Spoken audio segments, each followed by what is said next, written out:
It is time to scream. No. Stream. Oh. Yes. Stream. It's the same reaction either way. I guess that was a better opening than I was just going to say hello there, but... hello there. Hello oh. there. General hold on. Don't say it. Oh my gosh. You're knocking things over. General Cornobi. Cornobi. Screw you. You're lucky we're within the first few minutes or else I'd be swearing at you. Welcome everybody to another fantastic paint stream. Mm-hmm. Paint scream. You knocked this Paint over. Scream. That's, yeah, sorry. I had to do the joke. Yeah. I had to. Mm-hmm. No, I had to. Yeah, because it was stuck in your head. You needed to let it out. Yeah. We're back after last week's foray into Diablo 4, which was fun. Diablo 4A. Hello, Richard. Welcome. Hello, Richard. I heard Dallin and Preston had a lot of fun. I know that we have been playing as well, and Dallin and Preston have been talking about doing a 4-person full party Diablo 4 thing, which will be fun, but don't know when we're going to do that. We're not there yet. Yeah, and we haven't completed the campaign, so no spoilers. Too much stuff to do, not enough time. But yeah, so I'm just excited to get back into it tonight. We've got... I don't have any announcements to say, but you should join our Patreon. Well, that's an announcement. Yeah, it is an announcement. We've got some brain. Behind the scenes? Some extra content, bonus content coming in July. Yep, just a couple fun little... Should we announce what it is, or should we just... Yeah, we're doing some watch-alongs again. Dallin showed us one of his favorite shonen anime? Yes, I believe it is called a shonen. Yeah, I'm not... It's a Naruto style. This was very much like hey guys, check this out. Yeah. This is kind of cool. Yeah, so he showed us a couple episodes of that. We're going to be releasing both the watch-alongs, and you can just listen to our commentary and maybe jokes. I have some old videos that I recorded of me painting. Just not like I'm sitting here painting, it's an overhead view, just like this. Of the actual paint job. Yes. And I was thinking maybe we could throw something together. We're watching the shonen. We didn't even say Jujutsu Kaisen. Yes, the first two episodes of season 1. Mm-hmm. Yeah, and we just do kind of like a react to it and talk about it a little bit. We tell you when to start, and because we can't obviously stream it. Yeah. But yeah, you can watch along with us with your own version. I think it's on Crunchyroll or something like that. I think we make a Futurama joke or two in there. Probably. If I remember correctly, we make at least one. Yeah. But basically, when it comes to anime, Scott and I are very much in the Mystery Science Theater category. I like to make fun of it. Yep. Yeah. Not that I don't like it. I enjoy anime, but I enjoy making fun of cracking jokes at it too. You're anyway, not wrong.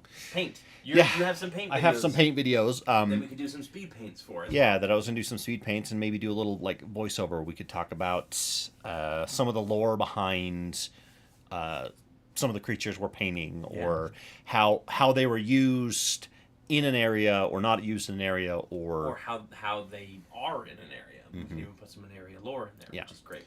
So and then in August, we've got a very special Tales of Aneria one-shot where I take Scott and a couple of my other friends that I've played RPGs with but haven't played on stream with through a side quest of sorts for Tales of Aneria and the Wayward Watch. Yeah. They're not the Wayward Watch, but they are. It's related to the main campaign. Yes. So and it was a lot of fun. Yeah. And we recorded that, and we just got to throw it together and put that up. We'll do special stuff. Yeah. But yeah, we've got some plans for extra content like that, and I think that's an enjoyable Patreon thing to do. Yeah, and obviously nobody's under any obligation to join. Yeah. But we do appreciate all of the people who do. So. Yeah. And of course you get episodes 2 days early. Yes. I always forget that. Yeah, you get them on Monday, and this next episode, oh my gosh, you're gonna want to watch it early. It's a spicy one. Richard says, when do we get a montage of horrible deaths from the past Wayward Watch members? So I think we've talked to Preston about that a little bit. We need to come together with a montage of them. But I was also thinking it'd be fun to get like some plastic figures and like, oh, this one got burned alive, and like blowtorch him. I was film thinking of commissioning a group of artists each to draw one of the Each deaths. draw one of them. Yep. Yeah. I'll draw one, but it's just a pile of rocks. Live play from the past. Don't know how we'll do that, but we'll figure it out. Yeah. Well, we call them live plays because the YouTube algorithm doesn't like VODs or vlogs or whatever don't really do well in the D&D realm, and so when we kind of looked into it, live play was like a tag and in a lot of the things, and basically what it means is we are playing live together, not live on stream. It's a dumb like corporate bait and switch that you have to do for the algorithms. Yeah, we're all at their mercy. Chronomancy does solve all problems. It's true. Actually. I saw the solution to and cause of all of life's problems. The Romulans. Yeah. Mm-hmm. Yeah. I wanted to talk to you about that, actually. We'll get into that a little bit later. Okay. But I saw a post that was like, you can't just say, just Google it anymore, because the algorithm doesn't show you the answer. It shows you 3 pages of ads and then another 5 pages of whatever you Googled plus as Disney princesses. Just Bing it. Just DuckDuckGo it. Yeah. Whatever. I don't know. Are there others? Yahoo doesn't exist anymore, does it? DuckDuckGo is such a weird thing to say. Mm-hmm. Just That's why it never became a adjective like Google. Yeah. And or noun. But tonight, we're painting. Yeah. First of all, you may have noticed we're painting in our all of this wonderful little box down here. We're not painting all of that. No, we're not. The delightful things, and we'll get to those in just a moment here because they are awesome as hell. And the only reason you paint or printed them is because they are awesome as hell. Yeah. Yeah. But first, I want to show everybody what we did last time as a reminder. Yeah. If you missed it. Yeah. So this was a stone guardian that Scott printed for his campaign that I am a player in, and it worries me. You want to know the funny thing is I have a second one back I there. saw the second one, yeah. That I also need to paint. Oh, okay. That worries me even more. I think I should dry brush this like a silver. Yep. Because it's like a dark stone. Or at least like do like a wash with like a metallic color. Yeah. And so it looks like it almost like it engraves it in there. So yeah. I like his like head. Yeah, that's very very cool. Got like almost a like, what do you call those? At the top of towers. Oh, like a parapet head. Yeah. Yeah. Yeah. A parapet. A battlement head. Battlement head. Yeah. Yeah. But let's take a look at some of the really cool figures that we printed, not that we're painting tonight, because you want to give these guys a little more TLC than 2 hours of stream. Yes. I was thinking of doing these as a Patreon exclusive. Ooh, nice. Jobs. But we got like this guy. So this is a group of giants from Cast and Play, right? Mm-hmm. Which is a great mini that we've used, a mini place that we've used plenty of times. The one we painted last time was from Cast and Play as well. This one? Yep. Oh, the Guardian? Nice. Yep. So these giants are really cool. They've just got a whole bunch of like random shit all over them. That's awesome. It is very insanely detailed. Which is why I want to do a lot of extra work on them, because I want to be able to do all the It's almost stuff. Too detailed, I would say.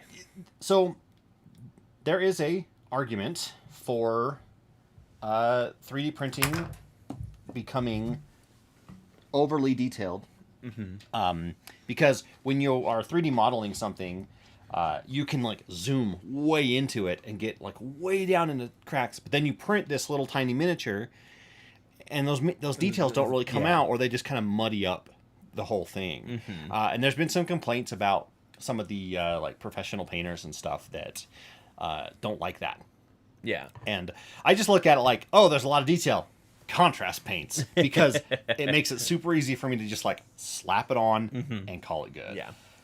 So we probably don't have time to show all of these off before we get to painting. Well, I guess we could. Yeah, we could. Yeah. I got time. I like that. So you said that these are to scale too. Yes, they are to scale. So if you look at like another figure, spoiler for the Patreon. Oh yeah. They're about the same size. So like this lady and this little tabaxi. Yeah. So. Yeah, and damsel for scale. Yeah. Actually, you're not wrong. Yeah, there are some pretty cool ones. This is my favorite. Yeah, this one. Yep. With this T-Rex battering ram. The T-Rex battering ram, the big skull with with the big horn helm. Yeah, I really like that. Yeah, I need to get them all at least zenithal primed so you can kind of like see all the details. Like, yeah, look at his face. Look at him. Just look at him. And then here's another one from the same. So the crazy thing is, all of these cost $10 from Cast and Play for their monthly Patreon for yeah, this, and then of course whatever it costs. Yeah, it costs. This is about 3 bottles of resin plus some extra stuff. So I mean that's $90-ish. But this mini alone, if you bought it from WizKids, would cost you 30, 25 or $30. Yep, easy. Yeah, you know, someone really overthought what would giants wear. It's I mean, but it's cool, right? It's just kind of like, what would a giant use for armor? Rubble. yeah, pieces Debris, of buildings, tree. That stone golem or that stone statue head as like the mace. Yeah, is really cool. He's definitely got an innie. Yeah. So those three are pretty cool. Then we've got some like this guy he's got like a stump leg, but he's also got a flail that you glue on. I'm going to paint it separately, but it's 2 cannons. That's awesome. As a flail. I think that's freaking sweet. That is so crazy. Yeah, and there's a couple of those. I just love like all the skulls and stuff. Mm-hmm. And all the skulls are to scale, you know. Chains and spikes and other junk. The junk is to scale? Yeah. Yeah, I'm sure it is. This guy's wearing a bell on his head. Yes. And he has a door for a shield.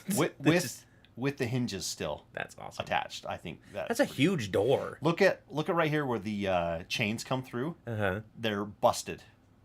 Oh, okay. And like they slammed a hole through it and wrapped chains around, so that's what goes around his arm. That must have been like to a castle or something, because that's. Oh, I guess I guess that is proper scale. Yeah, it's not that bad.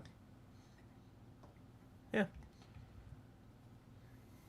This guy's got kind of like a executioner's hood. Oh yeah. He's dragging a cannon flail as well.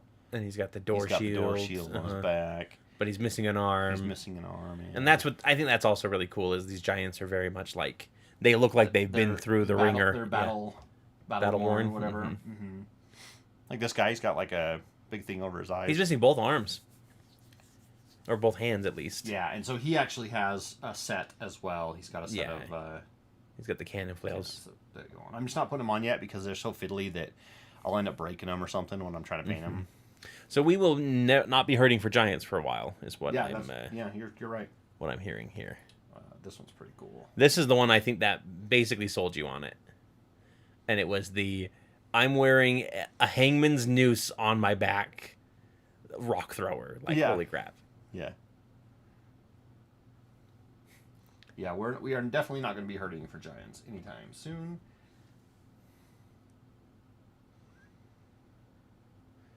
The wooden spear, like the tree spear. Sorry, it's a full tree that he turned into a spear. Yeah. Need to paint some Fighter Ace style hero kill counts on those doors. Oh, like marks. Yeah, I can do that. That'd be pretty cool. That's a good idea. But yeah, these giants are. Where's the box? Did you? I don't have one. We're I'm just going to have to. Here, I got room over here. Yeah. I'll grab a few and just move them on over. Because that's not what we're painting tonight, despite the fact that we just showed off all of these awesome figures. And I want to point out that we did say, like, you were planning on doing this as a Patreon exclusive. Yeah. We're not planning on making everything extra Patreon exclusive. No, we just... This was just in the running of, like, I'm already going to paint these just for fun. I might as well do that. Yeah. And Patreon exclusive, I think, would just means it's exclusive for a little while, and then eventually we can release it. Not everything, but a lot of the stuff. Skull and Crossbones, if you're taking out a PC. Technically, I have Skull and Crossbones. You put those over there? Rip Ceradon. Tonight, though... And the bolt butterflies? That wasn't a full kill. That's true. That was just... It was a partial kill. That was just unconscious. I think that was our first unconscious, wasn't it? No? No, I'm sure Victor has probably gone unconscious before that. Yeah. Yeah, okay. I did, and it's not that I pick on Preston. It's just that his character is typically the squishiest. Yeah, and he's a rogue that likes to stay in the fight. Mm-hmm. And a lot of rogues are like, jump in, kill some stuff, jump away, you know. Yep. But tonight we are painting this guy because we're in Arconis. We are in Arconis right now. As far as that goes, spoilers for season 2, I suppose. But yeah, I definitely want these guys painted. We have a couple of them. Yes. This is one of 2 that don't have wings, and then we do have one that has wings. By the way, and they are still also to scale. Mm-hmm. They're scale to the Baba Yaga. Baba Yaga for scale. Yep, Baba Yaga for scale. Don't talk to me or my son ever again, says the Baba Yaga. Mm-hmm. And of course. There we go. Yeah, so we are going to get painting, but I think we want to talk about color, right? What color dragon should this be? Have you even given it any thought? The answer is yes, but also no, because I kind of wanted the chat to choose what color of Dragonborn right now consists of Richard. Are these like giant? So as far as the figure goes, I'm not sure what the figure is specifically called. Draconoids is probably what I would probably describe it as. I'm just saying, like, they're not really Dragonborn. No. As much as giants are humans. Yeah. You know, like it's like a giant Dragonborn, you know. Yeah. Chromatic or metallic or gem? It's that's the question, isn't it? That be the question, yeah. The gem dragons are pretty much just like normal Dragonborn but different colors. But yeah, I've never seen even artwork of a. You've never seen artwork of a gem Dragonborn? You should look it up. I will look it up. Yeah, because I think they do actually have like gemstone skin, if I remember correctly. Reminds me of the old Basil Broketail books. What is a Basil Broketail? Not sure on that. Oh, okay. So they're basically chromatics with more vivid colors. Yeah. Right? Like more vivid purples, way more vivid like reds and oranges and stuff. Yeah, because they're gemstones, right? They're not. Yeah. Okay. But yeah, go ahead and pick a color. That's to you, Richard. And that pretty much, it's pretty much Richard right now. Yeah. If there's other people in the chat, which I'm sure there are. Give us some colors. Yeah. I don't know where does it say? It's concurrent viewers. Okay. Yeah, just one. So it's just Richard. Just one so far. Just Richard. Today you faithful. are a top fan. Add that badge to your thing. Yeah. Go with blue and throw in some gold in the cracks of the armor. Or the armor. Gold armor? Sounds good. I can do gold armor. Blue. I can do blue. Yep. Okay, I've got a couple cool blue choices we can choose from here. Well, because I introduced Namal Ushvir in the latest episode, and she was a blue dragonborn that had like some scales replaced to be gold as like a flex, what right? Do you think of like that blue? I like that blue. I like that electric style blue. Yeah, it's not as light as like the Aethermatic, but it's more dragonborny and more closer to like gemstone stuff, right? Yeah. So, okay, we'll do some Talisar blue, and then we'll do some gold armor after. And you have a new technique for doing armor tonight. I do, and when we get to it, if we get to it, I will talk about it. We need to get a second mic for you. Yeah. I think. Yeah. Join our Patreon, we can get a second mic. We're just gonna harp on that. That's why we only have one viewer right now. They all talk about their damn Patreon. I'm talking about Patreon. Oh, hey Casey, welcome. Didn't know you were joining us on stream tonight. Well, hello. We're doing a blue dragon. We're doing a blue draconoid-ish creature. Yeah. And we kind of made a behind-the-scenes decision that we're only going to be painting larger figures on stream. They're just easier to see. Yeah, it's just easier than... paint. Because when I paint small figures, I'm doing a lot of, like, this, to try to... Yeah. And it's... Whereas a big figure, I can kind of sit back and be not a little too more far involved. back. Just sit back.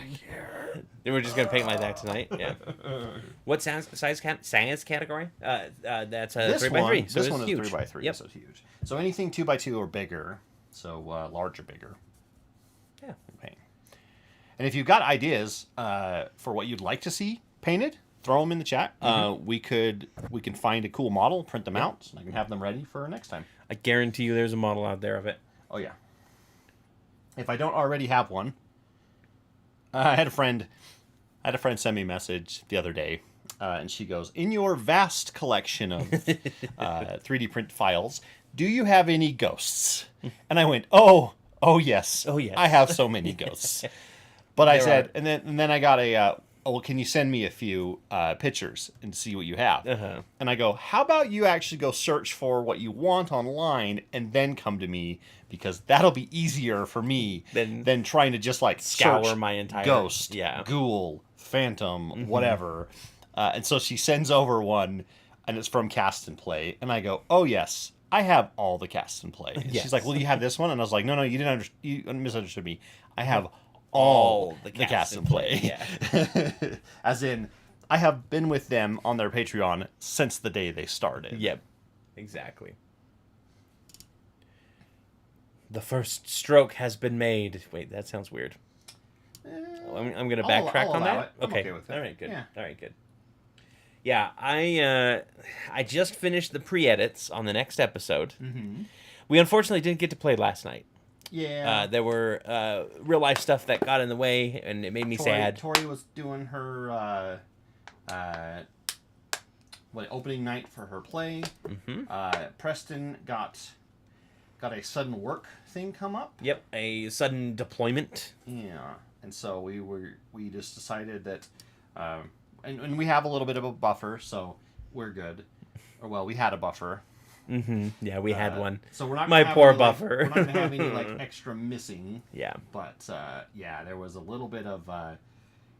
It was even Dallin goes, I think it's a sign. I think we should just skip this week and go to next. Yeah. So I'm itching to play. I know. Is where I am at that. I was kind of out of sorts all day yesterday. Yeah. Because usually, I'm prepping for the game. I'm like cleaning the house, getting ready. And I spent most of my time thinking about what to do and didn't really do much. Casey says her mom is also watching, so be good. Ha! Hi, Gabby. Still trying to catch up, Richard? Come on. 2x speed. Yeah. Actually, that's how I watch them. Yeah. That's how I do the pre-edits, is at 2x speed. Are you trying to catch up on the stream or on our adventures, I'm sure. Yeah. So that's one thing that we were kind of talking about the other day is we noticed how our... Stop for a second. What? I'm looking at this blue that you already have. I almost want you to do a different color around it, so it's like a crack or a break or something. At this point, like, look at it. Look how cool that it would be. I mean, obviously you have it under the chin, but like this right here, the chest part, almost looks like you could put another color around it and have it be like a big deep wound or something like that. Well, so I can do his underbelly be this brighter blue, and we could do the other part of his scales darker. You want to do that? I don't know, like again, it was just kind of like he got hit with a cannonball of something, Yeah. But that's how a lot of like dragons show up. They do the underbelly is lighter. Lighter. A lot of lizards do that. Let's see where it goes. It just struck me as like that would be really cool to have like a big like. Okay, well, I won't go crazy. Cracked in there, yeah. On the rest of it. Richard says yes. Richard gets to decide tonight. He likes that idea. So what's the other color around it? Well, I'd obviously do a darker blue. You would do a darker blue? Yeah. Okay. Yeah. Because I thought gold would be cool around it. No, we're doing the armor as gold. I know, but you're not getting what I'm saying here. You're not like it's almost like it's a magical wound in the chest that's changed the scale colors. I just don't want to do it. Okay, all right, perfect. Purple blood. Ooh, yeah, get some purple blood lines in there, Scott. You can do that, right? You guys overestimate my abilities, so... You underestimate your ability. No. But yeah, so I just finished the pre-edits on the next episode, and it is a doozy. It is a doozy. Like I said, it's very spicy. It's actually not. It's not going to be a long episode. How long is it? I think we're probably going to come in at like maybe like 2:15, 2:20. That's actually still pretty good. I was thinking it because we had to cut it short, Mm-hmm. and you'll find out why. But I was thinking it was going to be like an hour and a half. Yeah, but I think. Well, to be fair, I don't know until we finish all the edits on it. But True. But yeah, it is. I have been stressing about it for weeks afterwards because there are some implications in it that make me go, "Oh boy." Yeah, we ruined some of his plans. As is our right as players. Duty? No, it's our duty as players. Ruined some of my plans. You meant for the wound, but whatever. Yeah, I know. Scott's not doing the wound thing. Don't even worry about it. It's just too much work. Richard thinks giant obsidian or green steel weapons for a darker color to counter the bright gold and blue. Okay. So, keep that in mind. Will. I love this color. Holy crap. Yeah. It looks so good. I don't get to use it on many things. It's still going to look good with the gold armor around it. Oh, yeah. Yeah. Oh, yeah. Yeah, you guys will see. You'll all see. You'll all see. Boo, Scott. Yes, exactly. Everybody's on my side tonight. I'm going to win the brother versus brother this evening. Is that true? Because I'm the one painting. That's very true. So few D&D minis use the bright colors without looking like a clown. Yeah, like without making it look like the 1980s D&D. Yeah. Like it's hard because medieval times lend themselves to a lot of like leathers and dirt colors and you know like dark greens and khakis and grays and stuff. Yeah. And so yeah. But every time you get to, it's so good. I am still slowly working through the Arconis World Anvil for our wiki site, basically. Mm-hmm. And I apparently I figured out that all of the effort that I had put into it to post it was in vain because I forgot to do something so nobody could see anything. Which was annoying because I was like toting how great it was and how everybody should check it out, and people checked it out and they went, ugh. Yeah, there was nothing there. 1 star. We'll never shop here again. But now there's a lot more, as far as the map goes, there's going to be a lot more articles you can link to. I haven't categorized them yet because I technically haven't finished writing them because I have about 15 to 20 other articles that I need to write and link to those previous articles. Yeah. Which in turn will probably spiral into another 20 or so because it's a never-ending process. It's I feel like I'm putting more effort into Arconis than I did into Aneria at this point. And I'm not sure if that's true or not because it could just be that I don't remember all of the effort that I put into Aneria, but go look at your World Anvil for Aneria. There's probably double the amount of stuff that was out before Arconis. Yeah, true. But I think what it is Arconis is a much more contained thing. And Aneria had a lot more, I don't know, it was such a broad place with anything could happen. Yeah. Whereas Arconis, you picked a lane and you like are kind of focused on stuck with it on and that thing. And that definitely like inspires a lot more. Like the limitation creates or inspires creativity kind of thing. Mm-hmm. Following up on the reference earlier, what do you mean by that, Richard? But I know that I want to put as much effort as I did into Arconis into the rest of the Shattered Realms. And I kind of want to go back into Aneria and do a bit more there. Yeah. The problem is, like, there's a lot of stuff that's already established. And so throwing in anything new and crazy would be ill-advised at this point to make people go like, well, why didn't the Wayward Watch do this, you know? Or talk to these people if they existed. So I need to, like... Oh, Basil Broketail. Okay. Yes, please. What is that? I'm not sure. But I definitely want to have more stuff in there as well, so people can go to the Aneria map and find a lot more. Now that we have, like, to be honest, a lot of it's going to be characters that the party has met and places that they've been, and I can flesh those places out a bit more. Everything. series of books from the early 90s. He's the titular character. Okay. What is the book series called?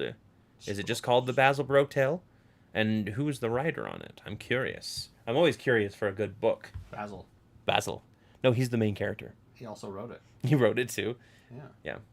Hey, Bosco, no problem being late. Welcome, welcome. You did miss all of the really cool giants that we were showing off. Yeah, if you want, go back and watch it in like 2x speed, and you'll catch up pretty quickly. Yeah, things like this mofo right here. Yeah.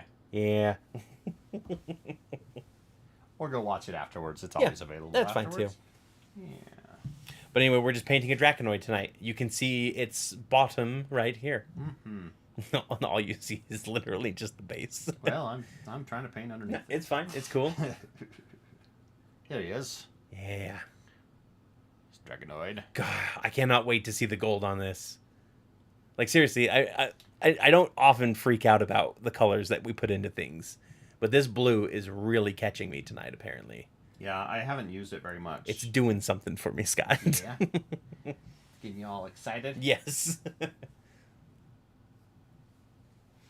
Oh, going back to the whole Romulan thing, I wanted to talk to you about. Yeah. So, we watched episode 3 of Strange New Worlds season 2. So spoilers. Spoilers for that. We'll wave after we're done talking about it if Okay. you want to mute. But in it, the Romulans are going back in time to try and screw over the Federation, right? Mhm. And I don't know what it is, but I really like that characteristic for Romulans, and I think it should be like an ongoing character trait. That their subterfuge is like mainly in the past, right? Like, don't make them just like sneaky all over the place, but that you can do that too. But like, they definitely want to be in the past in order to wreck things there. Like, Yeah. Temporal Agent sounds really good for the Romulans. Yeah, they find it easier because it's, low technology and Mhm. stuff. And, Yep. they're Except so much for more they've never had a stronger. success. They find it easier, but they've never had a success. Yeah, they think it's going to be easier. Tenet, but for Trek, yeah, pretty much. Never watched Tenet. Yeah. I waved my hands in case anybody didn't see it. I saw it out of the corner of my Good. eye.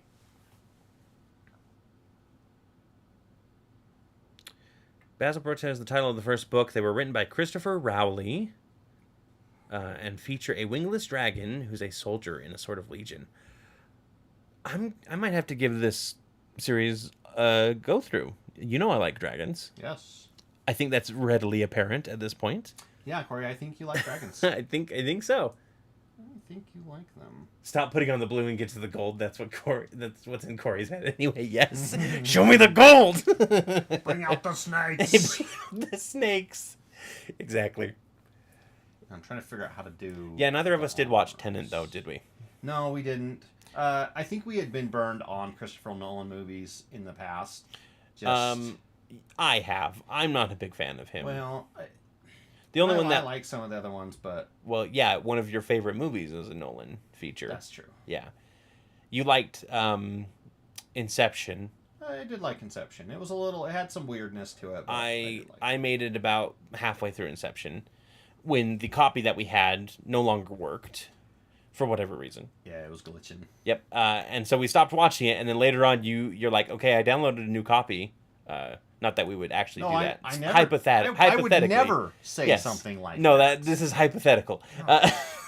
And then I went, nah, I don't really want to watch this. You did the same thing with Avatar, didn't you? Yeah, Avatar was more like I watched it personally, and I got halfway through it and just went, I'm kind of bored, and so I just shut it off, and I haven't watched it since. Have you been wanting to see The Way of Water? No, not No? really. Well, because I don't really care about the franchise, right? Yeah, true. Like, it doesn't... yes, it is technically beautiful. As in, like, the technology that is used, like, everything is really beautiful for it. However, I didn't watch the first one, and I didn't really fall in love with it like everybody else did. And I feel like 10 years later is a long time to get the sequel for it, Yeah, well, The Way of Water is only part 1. Yeah. Is it only part 1? Mm-hmm. Is there... they're doing more? Yep. Oh yeah, I think I heard somebody saying that the next one was going to be fire, and then they're finally going to go to Earth, which is going to be the 4th book. What should we name this avatar of destruction? Golzarak the Reaping Mauler or Bob. Either one of those, yeah. Bob for short. Yep. He's not very smart, though, Yep. so... Can we name him Bob Zarak? I'm going to write that down, actually. I'm going to find a place for this character. Oh, so... Okay.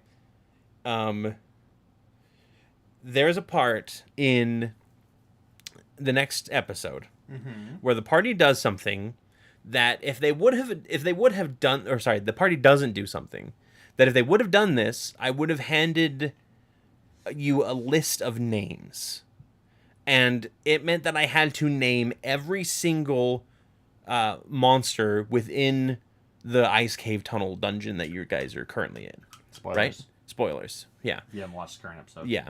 And so I was freaking out because I came up with this late, and it's like, now I need to put down everybody's names, right? Yeah. And so I started writing down names, and you guys didn't do that. So I've got a whole bunch of names that I don't have use for right now.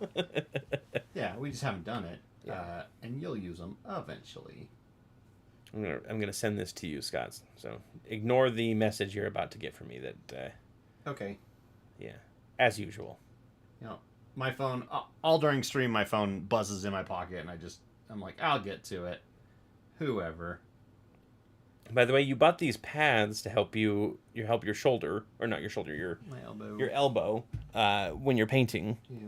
And I am noticing where your arm is while you are holding this thing, and it is definitely not getting help from your shoulder pad, from your new pad. Yeah, the problem is where my chair is. Yeah. If I scoop my chair in, then I can use it.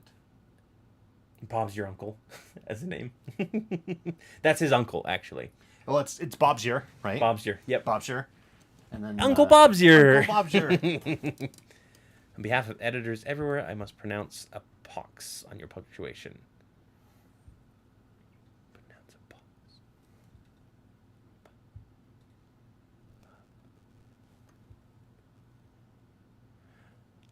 Am I dumb? Am I stupid? I mean, I'm sorry. If you are, That then one. I am That one too. is. It was probably something that I said earlier that. That's the problem with slow chat. Yes, it's like everything that we say is at least a minute behind when you actually get the message and respond to it in real time. Apostrophes and names. Okay. Yes. All right. I got it. Apostrophes and names is definitely like it is a fantasy staple, but I can see how that would be frustrating as far as editing goes. Yep. But it is definitely a fantasy trope. I know my personal editor, which is just the Word document editor, does not like apostrophes in names. Until you tell it to ignore this name. Yes. Or add it to the dictionary so that If I promise that if I ever actually wrote a book that I wanted to sell or finished it, I would send it off to a proper editor. I wouldn't just rely on spell checker and grammatical stuff in order to I have fix read that. so many books, though, that are self-edited, and you can tell. Yeah. But you know what? I still enjoyed reading them, even though I knew what they were saying, and I went, oh, they messed up on that one. I hate that, though. Yeah. When it happens to my books. Like, I'll send, like, stories and stuff to Casey, and she'll send me back and she'll be like, hey, you missed this here, or I think you misspelled this word here. Sometimes my brain gets going faster than my than my think. Well, my thinker. My thinker is my brain. Faster than your thinker. No, my fingers get going faster than my brain, and I type like no as in N-O-W, or K-N-O, because N-O-W is now, not no. But anyway, like I definitely like use the wrong version of a word in some places, and then I look back at it later and go, why did I do this? Fastest way in the world to find typos is to publish your book. Yeah, exactly. There goes my thinker. Yeah, it's never around. It's unfortunately it's I have one brain cell and I loan it out to everybody else. So are we settled on the go with gold. a darker scale? Sorry, I'm still very excited for the gold. You know what? Yeah, I want to have the blue. This is my version of the Scarlet Letter. Now you can get back in the club. Mm-hmm. What did I do to deserve this? You'll never know. What didn't he do? Yeah. No, I can get back into the theme park, more like it. Right. Yeah. But I can do dark scales now. Yeah. Like I said, we'll do gold armor. Yeah, let's see what a darker scale looks like. I also, part of me is kind of curious what a lighter scale on top would look like, and if that would look Terrible. I've tried it before. Okay. It's not that good. Yeah. Change the skin to gold. The other thing you could I'm do. just gonna take it out in the garage and spray paint it gold. The other How about thing that? you could do would be like a white on top, but it's already white on top, I suppose. Yeah. Yeah. Yeah. No, it never looks good. Honestly, I've done it before as an experiment. Yeah. It's like. Yeah, I do have like, man, I've got so many ideas for story stuff that I want to write down. This is not my proudest moment. Actually, no, you know what? I am proud of this because I'm going to talk about it. I wrote 15 pages of Tales of Aneria fan fiction the other day instead of doing actual Tales of Aneria work. Since you are the creator of Tales of Aneria, is anything you do in it fan fiction technically? Yes, because it was not my character. It was a player character that I wanted to write a non-canonical like continuation of their story for in my head. And I've gotten a taste for that blood, and now I want to write more. You can say who it was. That's fine. Yeah, I wrote an Eve story, what Eve has been up to. And yeah, it ended up being 15 pages long. Did Tori ever get back to you on that? She said she read part of it, and she liked it. But she's so busy. She is very busy right now. I'm trying to remember what exactly she said. I don't think it'll ever see the light of day, but it's there. Way to tease something. I know, Gosh. right? Like the Curse of Strahd game. What she said, what she did read has her hooked. So, yeah. Yeah, just like the Curse of Strahd game, that is never going to see the light of day. Unless you join our Patreon. If we get 10 patrons, we'll release it. Ooh. I'm making way that way to promise. tell everybody how few patrons we have. You can go look at our page and see. Oh, that's It's right. I not guess you hidden. can, yeah. I'm not going to hide that kind of stuff. We have hundreds of patrons. Hundreds. Well, so I was a bit worried about when I started, but then I remembered that a lot of DMs, like there are several DMs out there that I know that are on like TikTok and such that are like, yeah, I write fan fiction for my player characters about, you know, their interpersonal relationships and things like that. They're like, yeah, I write smut for my characters. I my player I definitely will not go that far. That is a little. That's way too close to home. You don't want Bolt in the butterfly orgy? Borgie. I love writing, but I drive my fiance nuts with my excessive use of commas and parenthetical phrases. Hey, yes, same. I don't think I drive Casey nuts, but I use commas and parentheses all the time.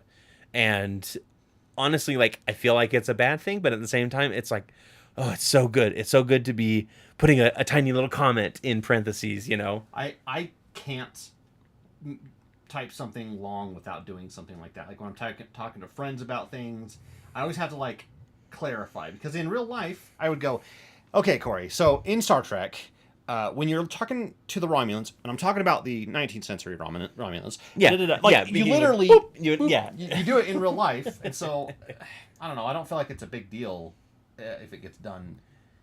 I'm sure there's some like Casey says I don't drive her nuts. I'm not trying hard enough. If it did see the light of day, would Strahd die? First of all, good pun. Yeah. I think we can all recognize that. Very good pun. Second of all, you'll have to find out. Currently trying to experiment with a mixed media stories by adding songs into the writing. Interesting.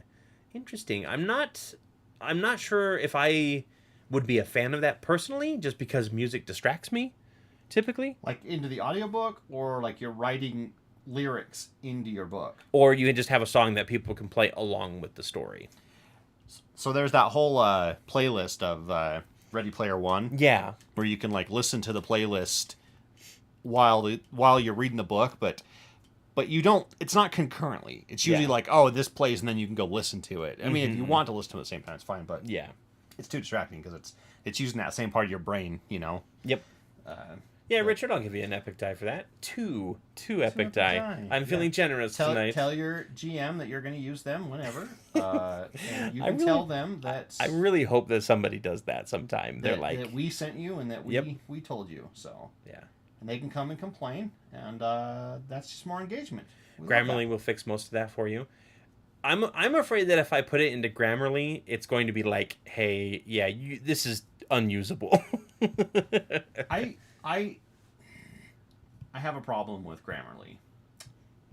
Yeah. Because I don't trust cloud-based services. Okay. If I put something up in a cloud-based service, I just expect it may get leaked or used in some fashion somewhere. Yeah. Right? And so even like Google Drive, like Google owns it at that point. It's on their drives, it's their data, even though it's your data. And so like putting it into Grammarly, I wouldn't want that to be like, hey, the next what's the AI called that ChatGPT. ChatGPT. What if it uses all the shit in Grammarly or That's something true, like that? yeah. I don't know. Yeah. I don't know. Maybe it's just a paranoid person in me, but like, I don't know. It feels kind of bad. I'll just hire Richard. Apparently he's an editor, and Yeah. he can go through and tear my book apart for me once it's done. Well, and I think part of it is you get a bunch of people to read it, you know, for you. Yeah. You're pretty good at telling me when something doesn't make sense or it's too complicated or... I leave comments on it. I'm like, this reads kind of weird, or, you know, I like this. However, I think this might flow better. And then you can usually take that comment and be like, oh, I can change this a little bit. And sometimes you just come out and be like, oh, here, put a comment in. I'm like, that's okay. That makes sense. That makes sense. Put a comma. That's what we're trying to avoid doing, Scott. We want less commas. I've actually been doing better about that too, where I will when I read back through a sentence, if it has more than 2 commas in it, it needs to be rewritten. Yeah. Like, and I will try to. I will try to sentences. split it into a new sentence or rewrite it in a way that doesn't require the comma, because you have your single comma, which takes the first part, gives you a little break, and then the second part, and then you have your double comma, which is parentheses. Technically, it's like parentheses, right? Where you're talking about it, and you're like, the noble, who incidentally was out of cash at this time, you know, and that, like, you can separate that with a comma, I believe, unless I could be talking out of my ass right now, but it sounds like my mouth. But like that double comma right there is fine, but then if you like throw another comma in there, it kind of creates almost like a list, right? Like it almost looks like it should be a list of things, and it doesn't work very well. So I've been definitely trying to like be better about that and reorganize the way that I think about writing as far as commas go. And then same with like my use of semicolons, because I don't know how to use them. I can never remember how semicolons, because it's supposed to like. But you use the Oxford comma, right? I definitely use the Oxford comma. But like I don't. The Oxford comma is the third comma, right? It's not that the Oxford comma is the lack of a third comma. Yeah. Okay. Yeah. Yeah. Because it sucks the other way. But it's like I don't know if I'm using a semicolon correctly, so I'll try and like rework a sentence around that, and it's just like it's just easier that way. I will tell you right now that English was my worst class, and the only class I got real bad grades in, just because I hated reading the assigned book list. None of it interested me, and so it was always a slog. I struggled with all the different parts of a sentence and things like that. Yeah. You know. Yeah, if it gets done, Casey, I'm working on it. I actually got a few things that I want to work on. I just need time and stuff. Yeah. Can we all just like not have to work anymore and do what we want to do? That would be awesome. Well, Bosco, if you do want me to read over the story, I'd be happy to. I'm always and do the full experience with the audio. I'd be curious to experience it. Hail the Oxford comma. A few. Yeah, let's see. 1, 2, 3, 4, 5, 6. What's going on? What? I'm counting how many books that I have in development in my head. Right. I think 8. Does it feel weird saying it out loud? It does. It feels like too much. But yeah. Music would be hard to transmit in text unless the reader has already heard the song. Seems like it would be disrupt the flow, the narrative. Now, if you could line up the soundtrack with the pages. Yeah, I mean, obviously, like, the easiest way would be to find a program or to develop a program. Obviously, developing a program's not easy. That when you get to the page in question that has the music, it starts playing, like, that song, you know, kind of thing. Or I think it works really good when audiobooks do background music stuff. Mm-hmm. I really like that. I like when. Let me see how this darker blue and lighter blue is working out here. Yeah, that's a few. No, you're right. It's more than a few. It's plenty. Let's see. Oh. Stream over. Find the pieces. Oh no! I can't believe I broke that. Oh no! Whoopsies. Just a moment here.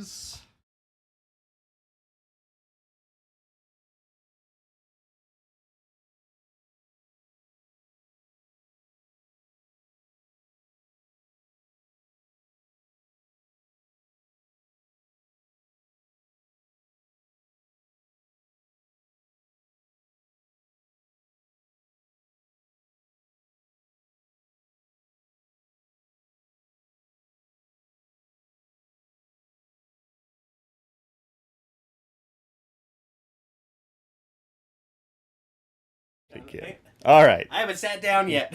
Oh, no, it's fine. Too late now. It's too late now.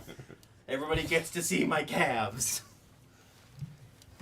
Oh, all right. So now we're gonna have a lesson in how to fix your models. both horns. Both horns. No. I found them both. So. Oh no.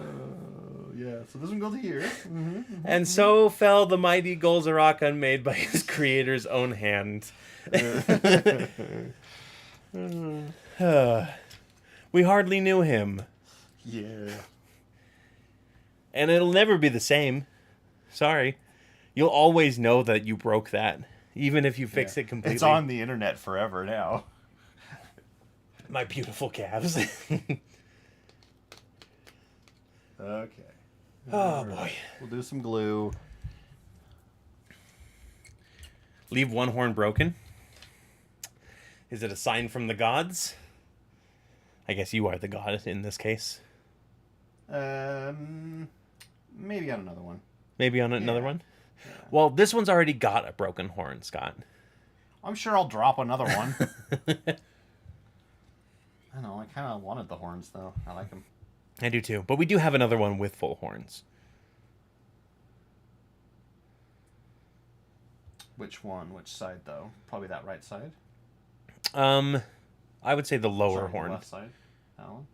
Yeah, that one broken. The other one, yeah. Okay, well, let's fix the other one and see how that goes. Yeah, we'll see how it works. So you're just using regular old super glue. Just regular old super glue. Super Harbor glue Freight gel. brand, cost you 60 cents. Well, it used to. No idea what the cost is now. It's like $1.20 now. Yeah. But, and then I use some activator so that this is quick. The activator just starts it curing almost right away. We'll let it sit for just a second. But there's that lighter blue, the darker blue on top. All right, I like that. This guy, like, that's almost Godzilla-esque. A little bit. Yeah. Yeah, a little bit. Yeah. Okay, I'll leave the horns till very last in case we decide to do the second horn. to do the next second. But as you can see, I keep the glue really close Really to me handy. because you never know. The other option is I have some UV resin right here. Not This drugs. is not drugs. But I can squeeze a little UV resin on it, and then I have I don't know if it'll show up on camera. You have a UV laser that'll cure it. And it cures it really fast. Yeah. I do better verbal storytelling because I will set up the scene, give descriptions, play the song, give narrations to the part without vocals, and essentially paint a music video to the audience. And then Richard wants to hear a audiobook from Bosco now. I feel like I need to shorten my descriptions as a DM. Shorten them? Yes. Why? Because I feel like doing a description beyond like 2 sentences, people are more prone to interrupt and not get all the information, or they lose information. And it's like You're speaking of what happened. I am speaking of what happened last episode that we recorded, and I'm also just speaking of like general, like this is what I've noticed over the years, and it's always kind of like, if I do a big long description, somebody inevitably is like, I want to do this as a character, and I have to be like, well, hold on, I'm not done with the description yet. I get that in the game that I run as well. Really? I get a lot of. Oh yeah. I am like, okay, that's true. Before you see, long room, with a chair in the middle. I run to the chair. Hold on. Sitting in the chair is, Yeah. or something like that. And like, part of that is I could be better at my descriptions, and I could say like, there's a man sitting in a chair and he looks like this, or something like that. Yeah. Right. I'm pretty verbose. That was just a bad example, really. But I've had it before where it's like, and I do have to say, oh, hold on, I got more. Yeah. Like. So, somebody suggests putting a foam pad under the figures so that doesn't happen again. The reason why we have this under the figures, this silicone, it's a silicone mat, is so that it catches all the paint and everything. Yeah, and then the paint will dry, and I can just use a paper towel and wipe it right and off. the foam mat would kind of, I mean, I guess if you're only using a foam mat for that purpose. Yeah. You can't make a D&D omelet without breaking a few D&D minis. I used to be a lot more annoyed at it. Like when I smacked that scarab off of the table in like episode 8 or whatever. Yeah. Yeah, I used to get quite upset at minis being broken. Mm-hmm. Painted ones. Yeah. Regular ones is like, well, that kind of sucks, but I can always reprint them if needed. Mm-hmm. The painted one is because it's like, man, I spent hours on that thing, Yeah. But I've gotten to the point now where I just go, you know what? I will just repaint it. These are not showpieces. They are meant to be on a table. They're going to get broken.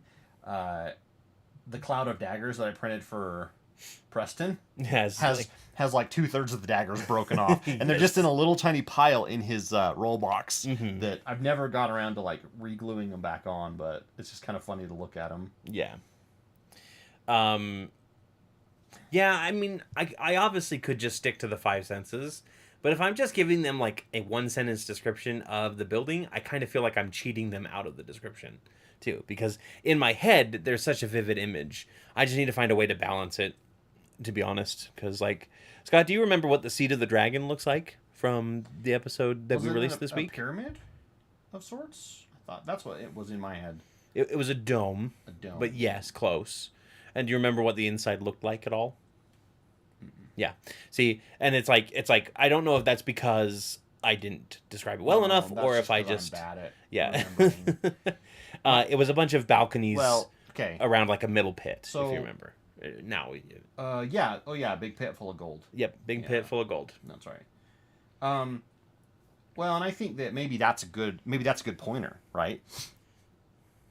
Do one thing about your description that describes something that makes people go, oh yeah, the place with the pit of gold, the place with the giant gem on top, the place with the beam of light traveling across it. You see an ordinary inn with a fairy in a cage, and everybody's going to remember that inn for the rest of their lives, But let's talk about, without spoilers, what kind of brought this to your attention? Oh yeah. You were doing a puzzle. Yeah, I presented the party with a puzzle, and I thought it was a pretty, kind of straightforward puzzle. I wasn't trying to make it too complicated, and I gave the party the description, and y'all floundered a little bit. And I literally, I had to literally ask rip for. The Band-Aid, can I roll for a hint or something? Yeah, because we're stuck on this. Yeah, and then I repeated part of the description again. That I had given the first time, and you went, oh, let's try this, and that was the correct answer immediately. Yeah. The problem is I gave you a longer description of the rest of the room, including that, and I probably should have given you a a description of here's this area that you can go to and investigate further, and then I can describe that to you. Yeah. And maybe that's what I do wrong, is I try to describe everything in detail like you would be seeing it all in real life, but at the same time I could just be like, there's this area here, there's this area here, there's this area here. I'm also... And then you can go, I want to go investigate area A, and then I can say, okay, here's a more detailed description of area A for I'm you. also not that good at remembering stuff because I've got a lot of things on my mind usually when I'm playing. Yep. And a lot of it boils down to like the recording and stuff. And I'm trying to make sure like I'm always checking like the audio levels. Are they good? Or are they freaking out? Or we've had a few times where the audio went all crazy and stuff when we had to pause. And then I'm trying to look up, make sure I remember all my characters' stuff and like all my items, which is another thing that I feel like my party, my players frequently forget is some of their abilities. Yeah. And a lot of that's because I give them a lot of extra stuff. I'm aware of that. But at the same time, it's kind of like there are some things that I'm like, you've had this since level 1. You should know what this is. Yeah. If we have certain things that we hadn't had a chance to use, like I hadn't had a lot of chance to use the Wand of Fairy Mischief. Yeah. And so I kind of forgot about it, and then when I did use it, I used it a bunch, and then it went back to I haven't had a chance to use it, and I keep forgetting I have it until I see it, and I'm like, well, it's too late now, Well, you remember in Order of the Stick, the comic, the webcomic series, they had a lot of jokes in the beginning about the wizard's raven familiar, and how it only appeared when they remembered them. Yeah. Instead of being around all the time, and then because that was the whole thing of like, oh yeah, wizards forgetting their features until it's dramatically appropriate, and it's like that's a living being, etc. And I thought that was funny, but I was like, I don't know if I'd ever have a player that would forget that they had a companion. But we did it all the time with Ezra's owl. Yeah. Do you even remember Ezra's owl's name? Ixburn. Ixburn, thank you. I forgot it. And I always forgot about Ganymede, but mainly because it was a... that was a flavor thing. That was a flavor thing. It wasn't... I hate puzzles in D&D. They're inherently meta and can undercut the fantasy of being a hyper-intelligent or really dumb character. I agree. And that's why I don't do... Bold is really intelligent, not super wise. So some puzzles, they'd be able to figure out super simple. Others, they'd be like, I don't have a clue on this. Yeah. But me as a person, if I see the puzzle in front of me, you can probably be able to figure it out because they're usually not, like Cory said, they're not very complicated, or it's like puzzles for toddlers, you know, type of a thing.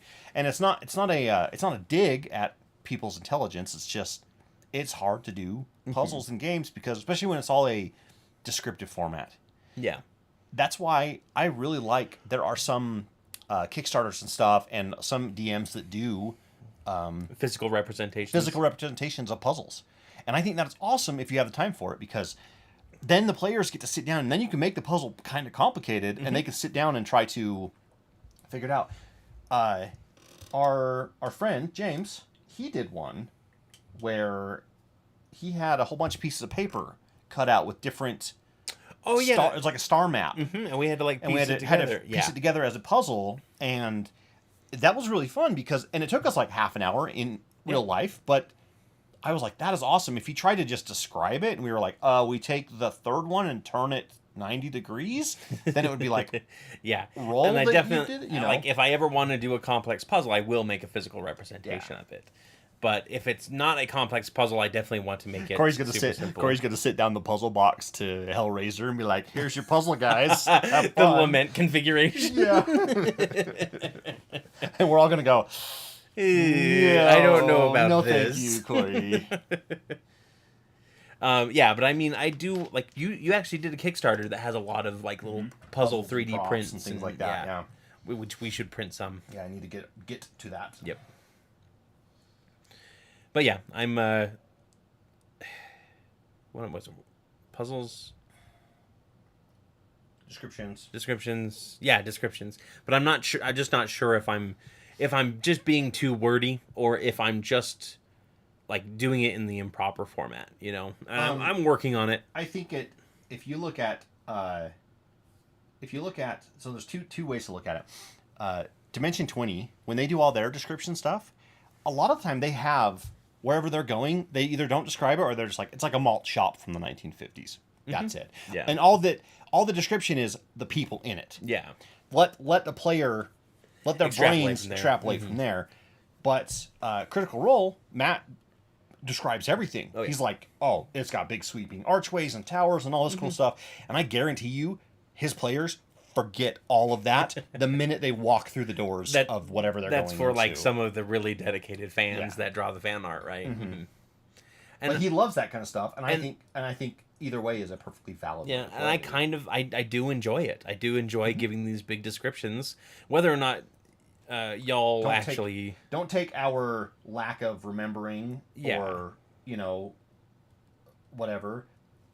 Okay, I got a perfect example for this. So, and this is a spoiler. So if you want to plug your ears, you can. What? Spoiler for what? Me? Yeah, Me to plug my ears?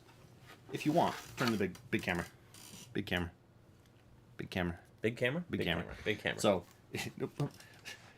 what? I can't. I'm showing them this. Yeah, I know, but you said if I didn't want to spoil So, myself, I should plug my ears. This is something that Cory's group will be finding, and it's just a big set of ruins. Oh, it was like, wait, is this the puzzle? Because as The puzzle is the it has a whole bunch no, of that's stuff. when you print it, you have to Tell me put when I them need in to plug my ears. I don't want to know about this.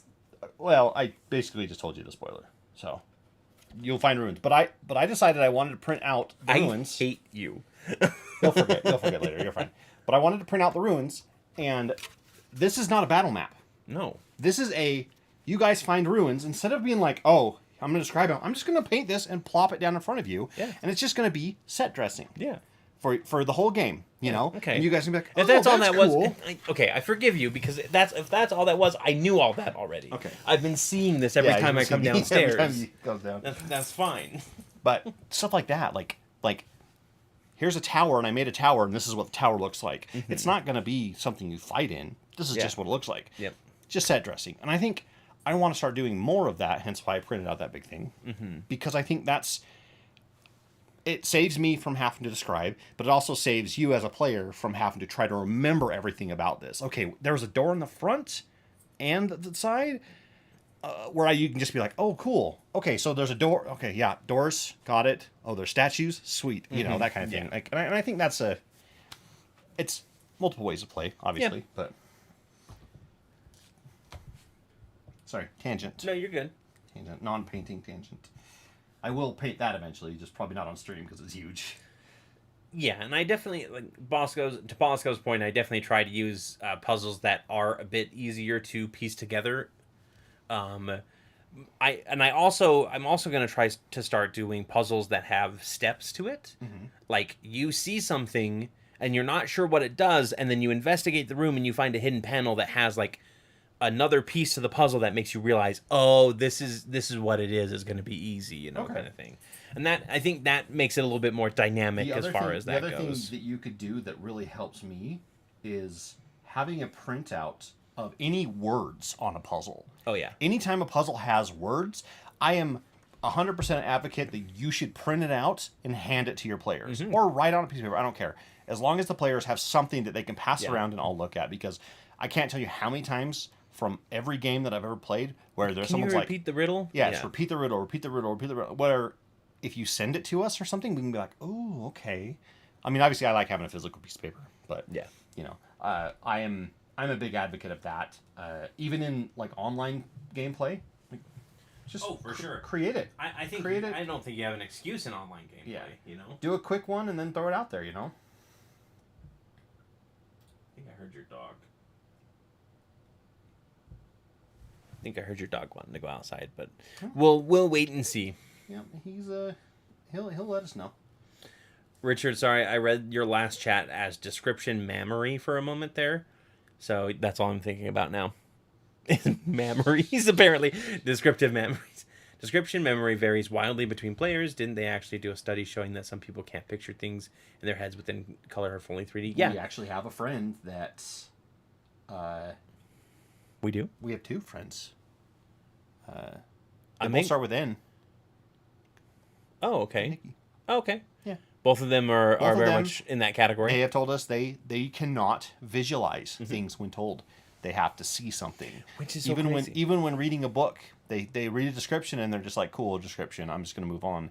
Or one friend, she loved the battle maps because it helped her with that particular thing. And I like, the more I think about it, the more I'm like, that's like a legitimate, not necessarily disability, but that's definitely a difference in you know, how humans perceive the world.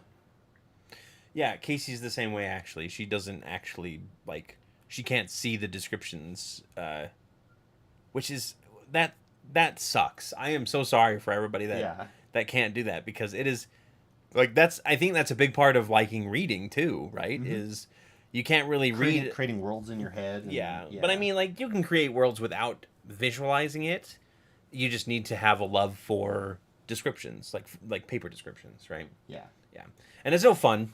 That's I wish I could give everybody that experience, because like, well, I think I mean, like, boils down to art stuff too. Yeah, right? but I mean, people that can draw and Casey, paint. when you think about an apple, do you just think of the word apple, or do you like picture an apple in your head? Because like there's two stages of it. One is just that, like, my brain isn't really picking up on the descriptiveness enough that it's putting it together into a mold. And then there are people who literally cannot think of anything. And when they think of the word apple, it's just thinking apple in their head without actually seeing an apple. Yeah. Like when I think of apple, I think of, or I see like a visual apple in my head. Yeah, same. So it's like, it's one of those things where it's like, which side of that coin are you, you know? Yeah, I am very much you tell me something, and obviously I'm kind of like contradicting what I was saying earlier about descriptions, but that's more of just a fire hose worth of information, and I'm like, hold on, I gotta process this. But like, yeah, you're the same thing. You're like, you see an apple on a stool, and I'm like, yeah, okay, I know exactly what that is, you know. Whereas I could see someone else being like, okay, I don't get this, you know, where I you know, it doesn't really process for them. I guess I just think the word apple struggled to come up with an image, and that's fine.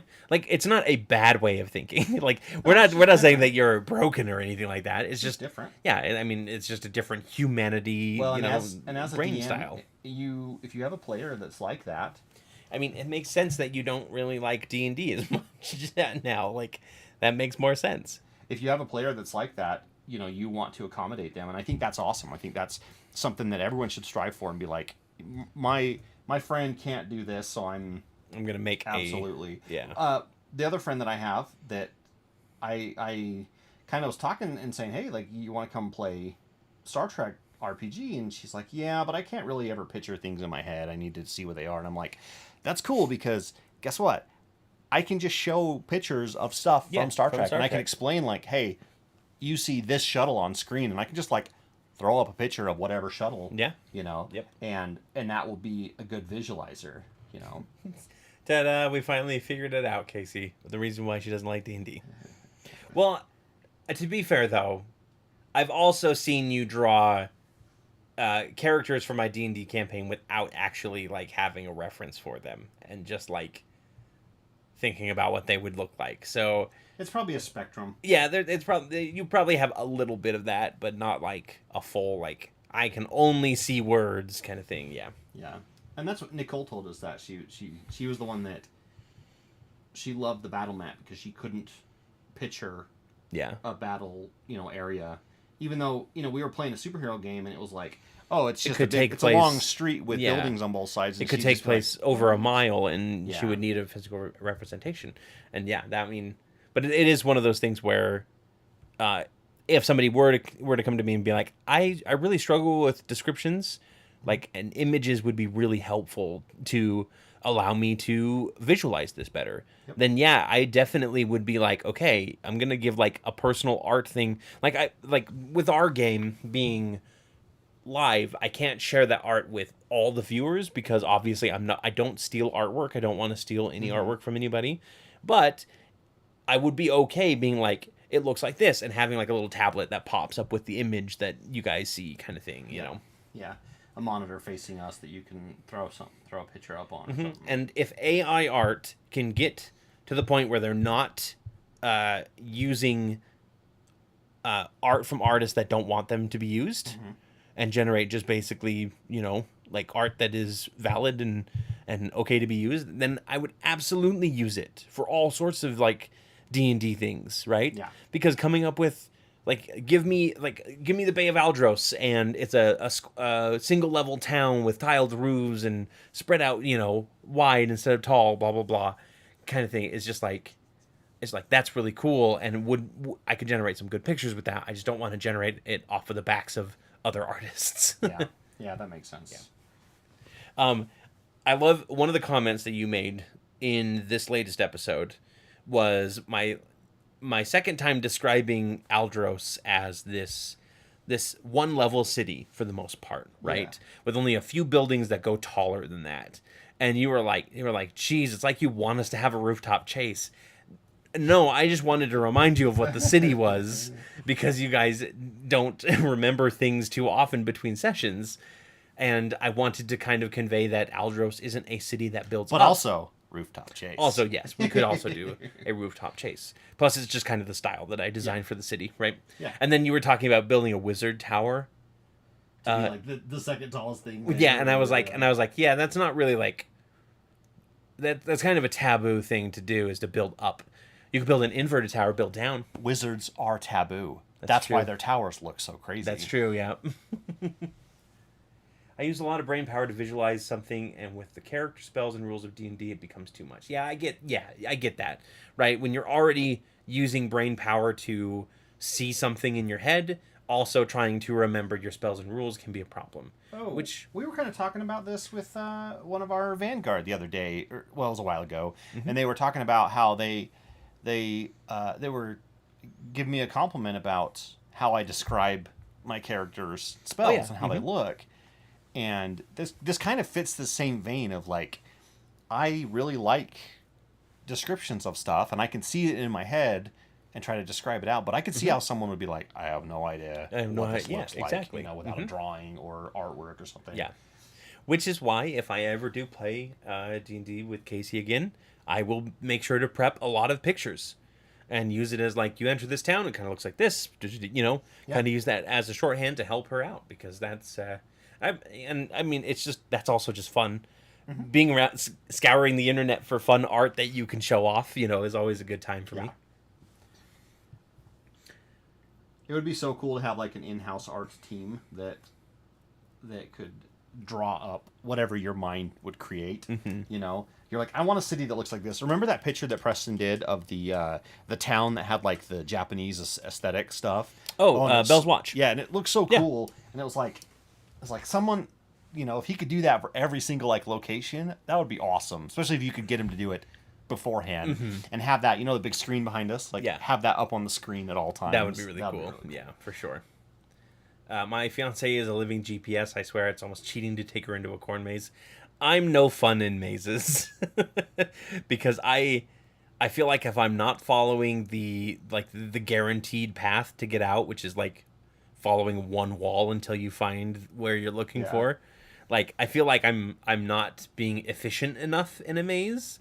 And so I'm definitely, I definitely wouldn't be as fun in a maze. But I think if I try really hard, I could just be like, okay, I'm just gonna try and walk in there randomly and find my way. Yeah. So here we got. There's your contrast. Yeah, I love that. I love that dual color. This was a good choice. Now, I want to see a crocodile with these colors. That would be really cool. Now, I've got another cool idea. A supervillain named like Blue Croc or something like that. Oh shoot! I had a superhero. Heisenberg crocodile. Oh, I had an idea in my head for a supervillain, like a D-list supervillain that I was gonna write down. I forgot. Oh. His name is Johnny the Rocket. Okay. Right, and he is a Western-themed villain with a 6-shooter, but when he fires the gun, it shoots a like missile out of it, like a full rocket, like an old timey style, you know, rocket like forms out of it and bursts forth. That's his power. Yes, that's his power. So I had another cool idea. Let's see if I can reach. The inner scales look a bit too bright. Was? They're that cool electric blue that I like. Nah, I like it. Veto. Veto on that comment. I was thinking about doing something like this, taking a sponge, Sponge. and I have this one's kind of a fine sponge. I have other foam that's more porous, Yeah. and ripping a chunk off and using that and dabbing it into paint and just like lightly going over the dark with a kind of lighter, almost that color, like mottled spots Ooh, all over him. okay. Do you think that'd be kind of cool? If you want to try it. I might. I When we mean, get to that point. this figure's already a broken figure anyway. Let's experiment. You'll have to see it in person. Yes, you will have to see it in person, Casey. That is. Yeah, the cameras don't always do it justice. The camera's making it brighter for me, and that makes it look better for me personally. Like Blue Beetle-esque. I don't know how it's gonna show up on this one. Yeah. Definitely not as good. Yep. Croc skin. Yeah, like a croc skin. Yeah. Some people seem to have superpowers. My wife kills digital watches of all types and seems to magnetically attract loose nails into her car tires. I have an entropy aura around me. Technology Sure does. tends to break around me, so I also have a terrible superpower. There was a point in time where for like 3 birthdays, Christmases, and stuff in a row, I bought you a new set of computer speakers every single time as a gift because yours kept dying. Yep. And it wasn't like you were using them as a footrest or anything like that. They were just like the speakers you put on your desk, and they just kept breaking on them all the time. And they weren't crappy speakers because I had the first pair I gave them were the same pair that I had, and For I like had for years. For years. I mean, obviously that means they're old and No, eventually they would break. But this was before that. Yeah. I bought you the exact same model, right? Yeah. Yeah, and so, you definitely have an entropy aura of some sort. I'm just a Dresden Files universe magic user. Ooh, do they take from other things to make their magic? Well, what is the magic that I'm making then? Because it doesn't feel like I'm making any magic. I just feel like I'm breaking Corey. You make magic every Thursday. That's true. That's very true. And you let me do it in your theater room where there's expensive equipment around. Yeah, I'm way too trusting. My bizarre trait is not only have I never been stung by a bee, I have freaked my fiance out by them listening to me and being put at peace when I'm around. Ooh, a little bit of fae in there. I think Bosco's got a little bit of fae in him. That makes sense with you also being a chef. A chef and a skald, right? A little bit of a bard of the word there. Yeah, there's some like there is definitely it's my favorite conspiracy theory to be like The fae are real. The fae are real. They've just been interbred in humans so long. They've been extinct for so long that they're not really any true fae. They've just been, and Freddie Mercury was a siren and things like that. It's like, yeah. Yeah, I like that stuff too. Because of my bee buddies. Yeah. The bee thing is crazy. I mean, I've been stung by a bee a couple times and a wasp more than once. Wasps are dicks, though. Yeah, wasps are dicks. I was stung by a horde of butterflies That's true. and died. Or almost died. My puppy ran out onto the porch and saw a wasp on the ground and decided to try and bite it. And he didn't like it after that. He ran away after the wasp bit back. Corey, when does that book come out? Because that's a great urban fantasy setting. Yeah, I mean, it really is. I can't add another book to my list, though, Richard. I have so many that I need to write already. You know what's one thing that I thought that I was going to love the idea of writing, but when I started kind of putting down initial notes for it, I didn't like? What? Lit RPG. Oh, yeah? Yeah, I thought that I was going to absolutely love writing lit RPG because I could use like gamer term shorthand to fill in gaps, and it's, something I'm really passionate about. But coming up with your own rule system and trying to make it feel balanced without while also sticking to a narrative story, it wasn't working very well for me. I have like 2 or 3 lit RPG like note things that I've just abandoned because I'm like, I'm not sure if I'm ready for this yet. Yeah, it's probably just not your genre then, Yeah. right? It's my genre. It's like my genre of choice to read, To read, right? but it is to not write. to write apparently. Nope, that's apparently the one that I've written the most about and done the most work in is superhero stuff. So apparently that is my genre. That I like that because honestly, there's not enough superhero books. That's true. Opinion. Yeah, there's comics, but There's talking like there's a lot of superhero novels. It's just there's not I feel as like many I as feel like there's more yeah. fantasy, Mhm. more fantasy for sure. Yeah. And I've been kind of on a fantasy kick lately, Yeah. or a lit RPG kick lately, just because I've been listening to a lit RPG book. You've been listening to a sci-fi book series that you absolutely love. Yep. You can't get enough. Expeditionary Force. There's like 17 books in 17 Expeditionary. books in it. Yeah. Yeah, and you're like on book 3, so that's gonna go on for a while. Yeah, that one I've kind of like blown through, which a little surprised about it. I had heard about it and I thought, everyone said, "Oh, it's really good. You should check it out." Okay, yeah, sure, I'll give it a try, and I have given it a try, and I really really like it. So, yeah, Yeah. Well, you said that it started out where it wasn't that good. It literally took me 10 chapters to get. There's something that happens in chapter 10, like from the beginning of it, that I go, oh, and I'm like, I really like this now. It was like Yeah, exactly. Yeah. It's just kind of like, this is a middling book. It's okay. All right. Let's get to the juicy stuff, and then yeah. it just took off like a literal rocket. Yeah. I'm so in love with this, Scott. I know I'm gonna keep raving about it. I do want to see the gold soon. Before the stream ends, I think we should get some of the gold on there. I'm trying to get the skin done. Yep. Because you paint figures in the way they get dressed. Yeah.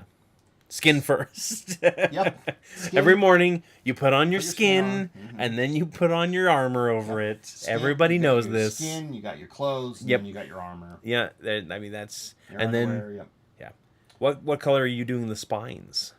I always stick with just bone color because I don't know, that just seems to work best for lizards and dragons and things. You could do black spines too. I could, yeah. I think doing the white spines probably is better though. They'll be like Drake tooth colored or whatever.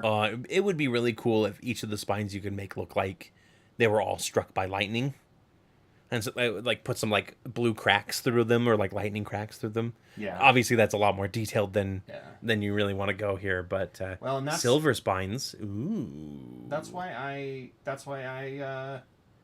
am waiting for those giants because I really want to spend a lot of time on them. Yeah. Yeah. Silver or gold caps on the spines, like dragonborn jewelry. Ooh. These are some good ideas. I do like the silver spine idea. I think that's really cool. Silver spine. Like silver bells? Yep. Okay. I got it. All right. It went into my head as soon as Just making sure. the first note came out of your mouth. Because we have that wormhole connection That's where very true. we share information unwillingly. Yep. Very unwillingly. And unwittingly. Yep.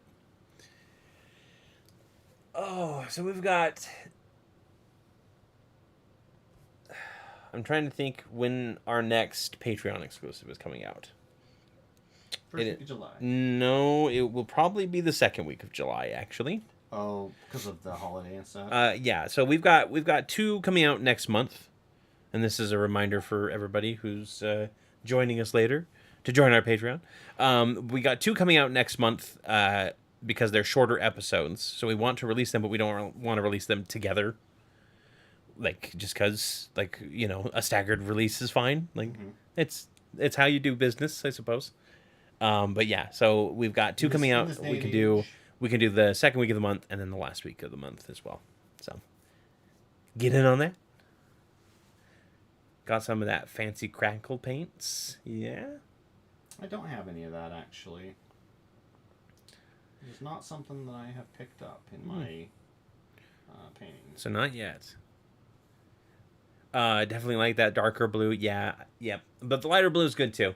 I'm still vetoing your comment. I have to. I need my lighter blue, my electric blue. Well, if I had more time, like if I decide later off stream, probably I can go in and do some like highlighted details on a bunch of things and make it pop even more.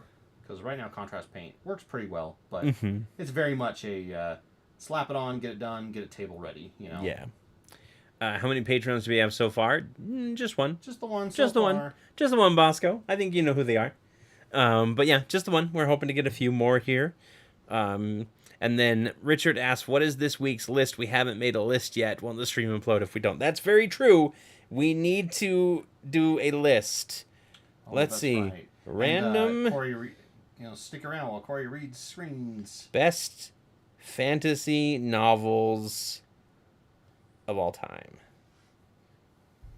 Let's just see what Google says if we're going to be doing this. There will be Sanderson in there multiple times. You know that. Yeah. All right. This is from goodhousekeeping.com. So I'm sure it's going to be perfect. The best fantasy novels come yes. from there. Let's see here. Number 1. Don't start your list with number 1. I mean, I guess this isn't a ranked 1 to 25. The Library at Mount Char by Scott Hawkins. Don't know it. Number 2, A Hero Born by Jin Yong. Don't know it. Number 3. I've heard of that one, actually. Oh, really? Yeah. Yeah. Just the name. Did you hear that The Three Body Problem got picked up for a movie? Really? Because Yeah. the book sucks. I know you don't like the book, but yeah. I could not finish it.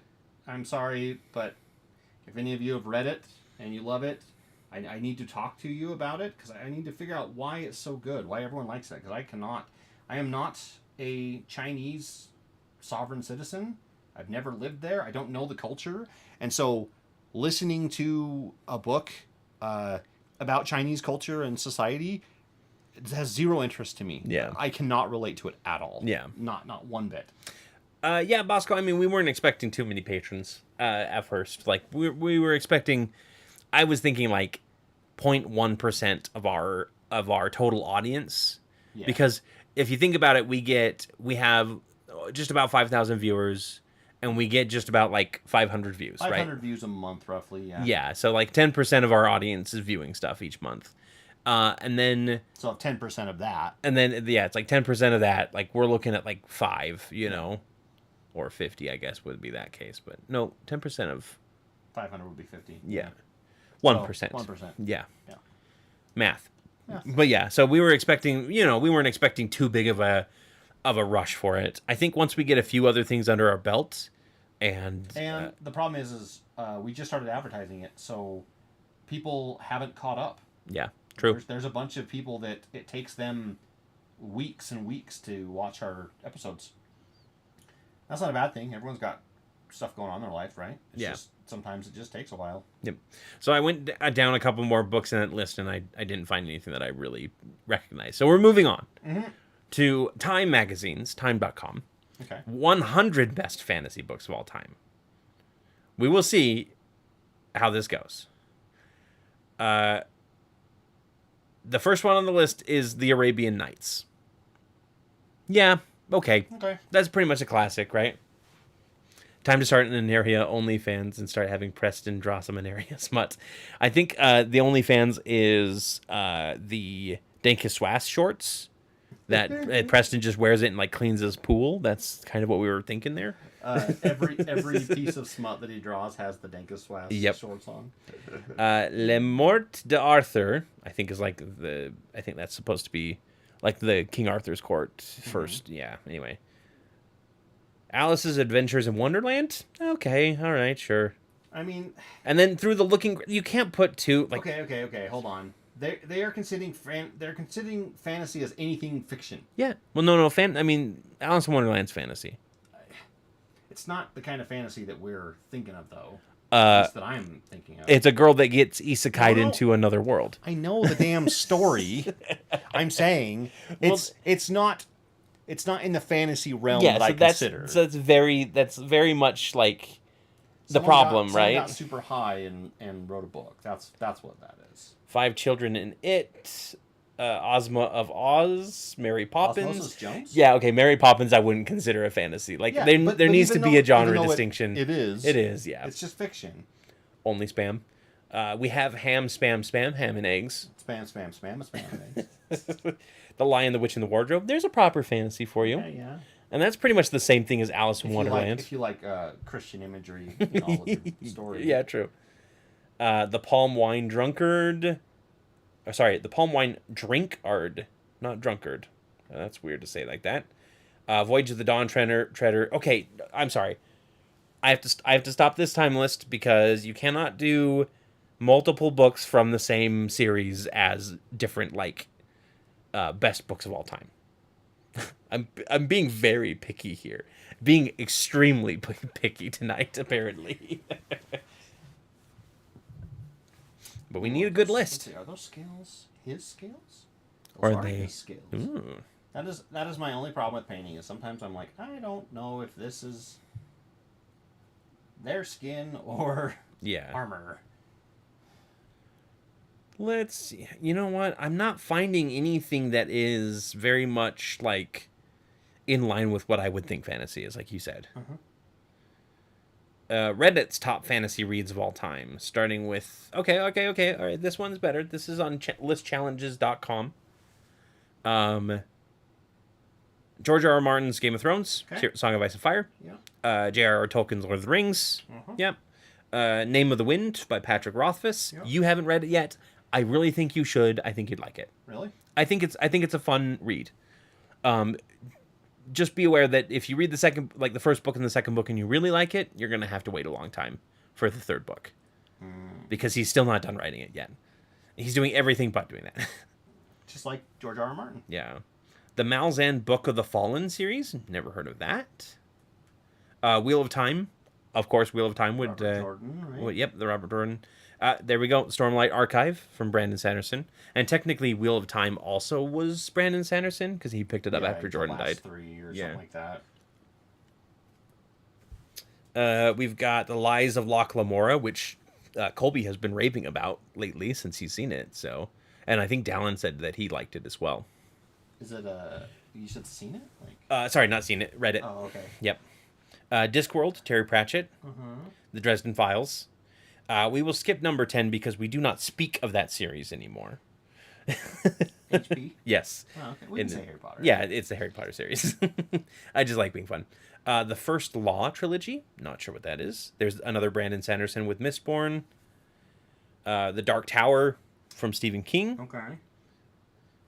Broken Empire trilogy, which is like The Prince of Thorns by Mark Lawrence. I did not like it. I read through half of The Prince of Thorns, and it was not something that was really engaging for me. And then I was sitting there recommended the next books for the next year on my Kindle because it was like, hey, you bought this. You want the other ones? Since you read this, here you go. If you guys haven't read Loch Lamora, I'd bet it's your jam. Okay, all right.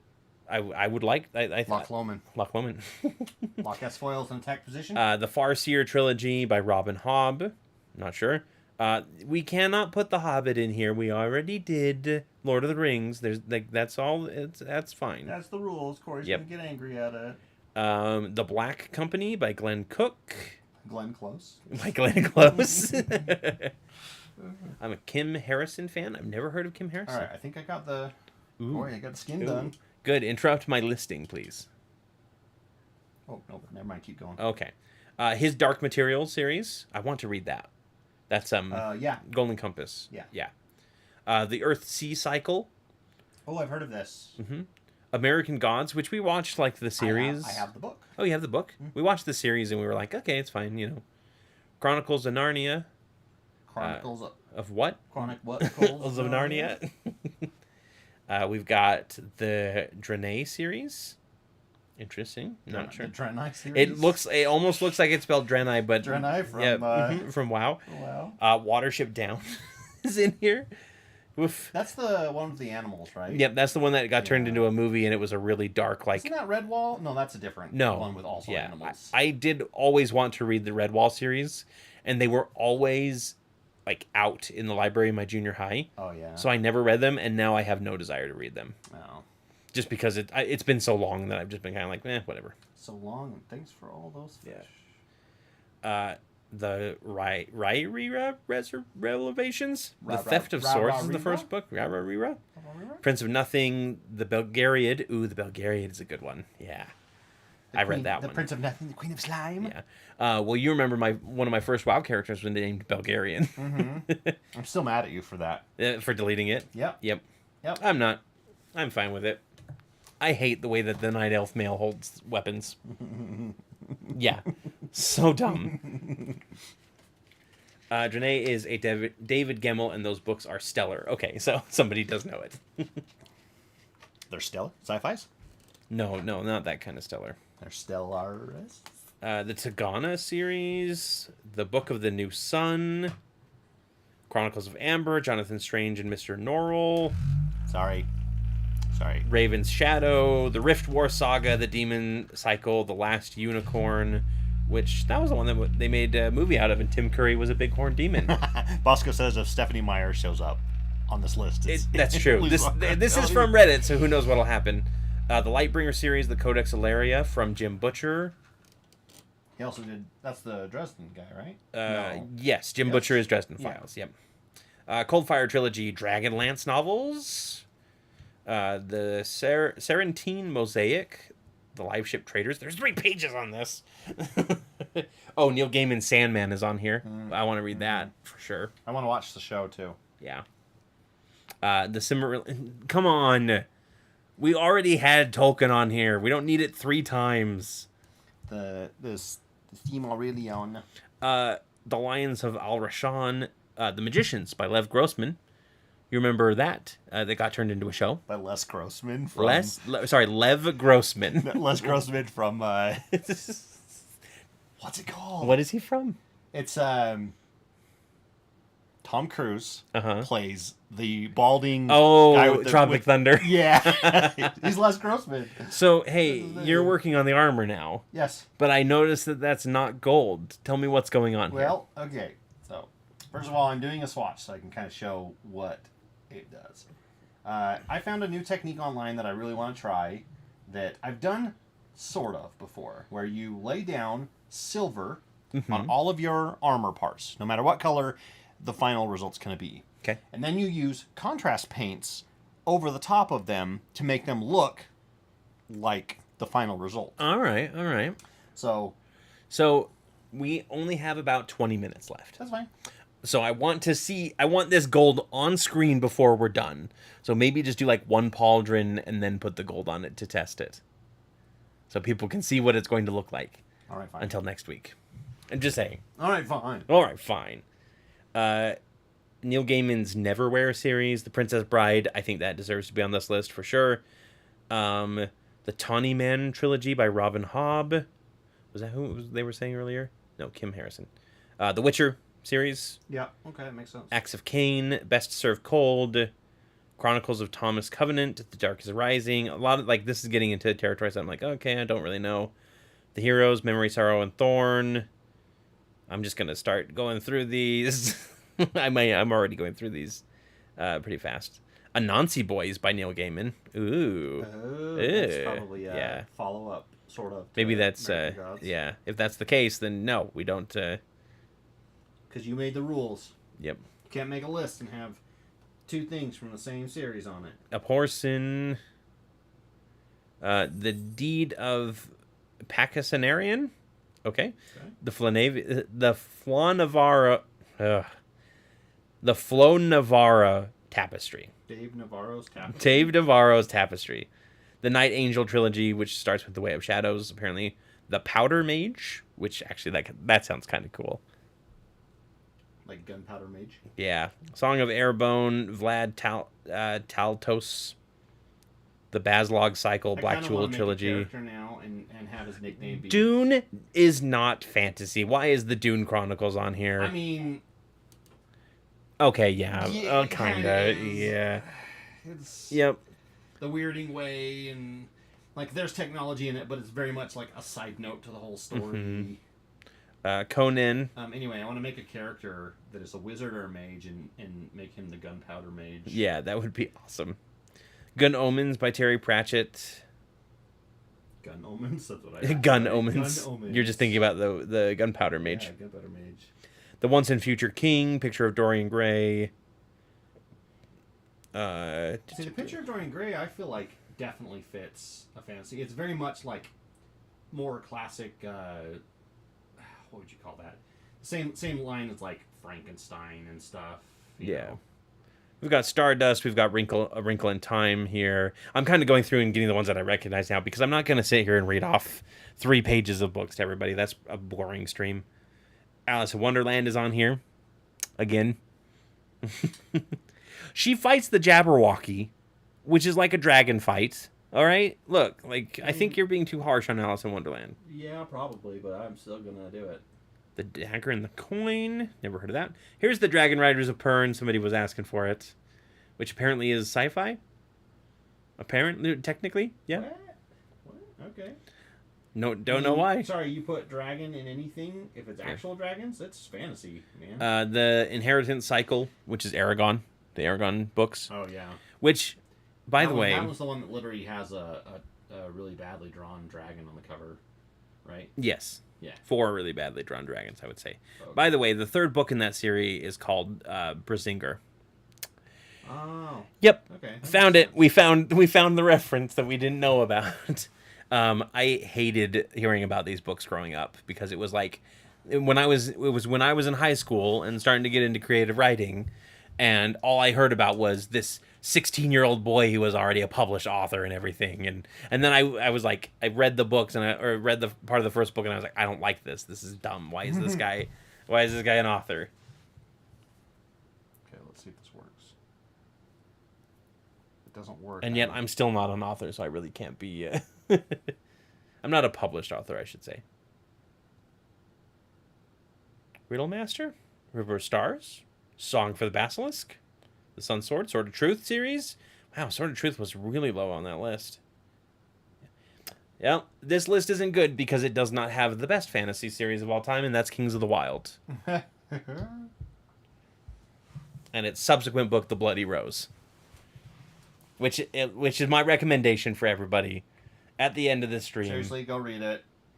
Cory won't stop until you're done. It's true. Yeah, I will continue to pound this into your heads. It's good. It is good, though. I agree. Casey was when I mentioned that it was boring to read that on the stream. Casey said that she was bored. So, mission accomplished. Am I annoying you yet? Hey, we're not here for entertainment. No. Actually, we are here. Damn it. Whoops. Oops. My mom used to do dramatic readings of the Chronicles of Prydain. Ooh. That's always fun. I never did that growing up. I never went to like a reading of a book anywhere. And I always feel like, personally, I think that would be like, do you have to like go to multiple readings? Or do they just like read a couple chapters and they're like, you can find out the rest later if you read this book by on your own. subscribing to our Patreon. Subscribing to our That was the Patreon. equivalent of It is by buying our book. It is now how that is done. Yeah. Let's see if this works. But yeah, they didn't have Inkheart on that list either, and I know that's like Casey's favorite fantasy book series. Yeah.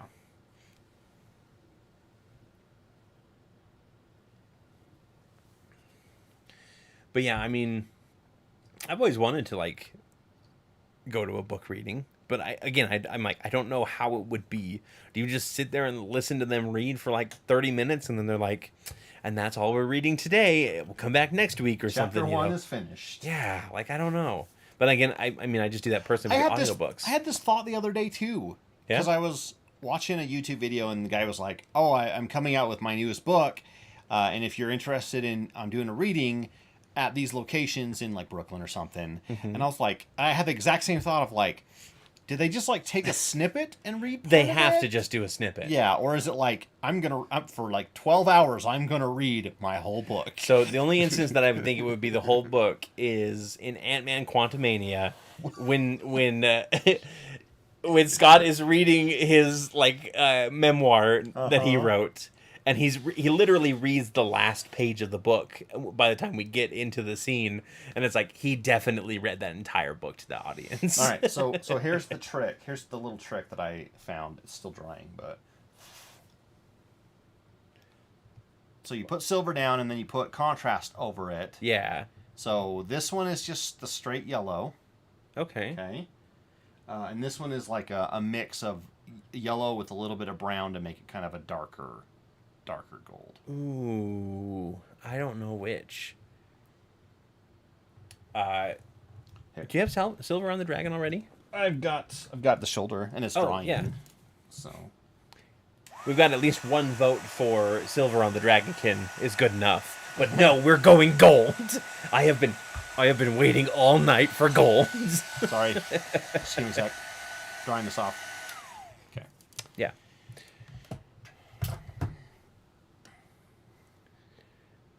I think the one on the right looks more bronzy. Okay.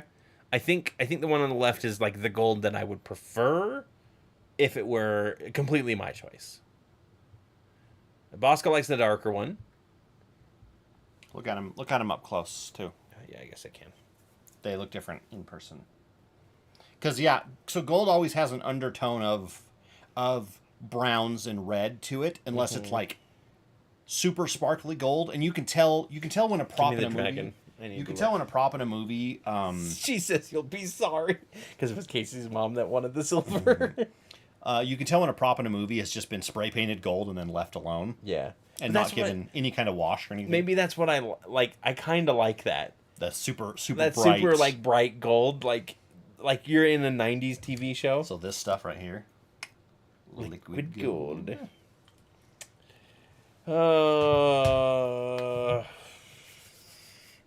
I still think the left. Well, I can always. Can you hold it up to the dragon for everybody else as well? Yeah, sure, of course. See how it looks next to the blue. So actually, here I'll do it right there. Hey Brian, welcome. We're just about to wrap up the stream, but glad you could join us for the end here. Yeah. We've been drawing this scaly boy. We're trying to choose what kind of gold. Spyro-esque gold. So the darker... No, that's the lighter one. Technically would be the lighter. Missed the stream? Yeah, you can go back and watch it. Yeah, I really like the one on the left, personally. Corey made the choice. We're going with the one on the left. It'll be my fault if it goes completely wrong. If it looks terrible, that's Corey's fault. And then I will be sorry. Yeah, then you'll be sorry. Okay, here, I'll do it right now. Velveeta? Yes, Velveeta cheese gold. Fake gold. Fold? Fool's gold. Fool's gold, yeah.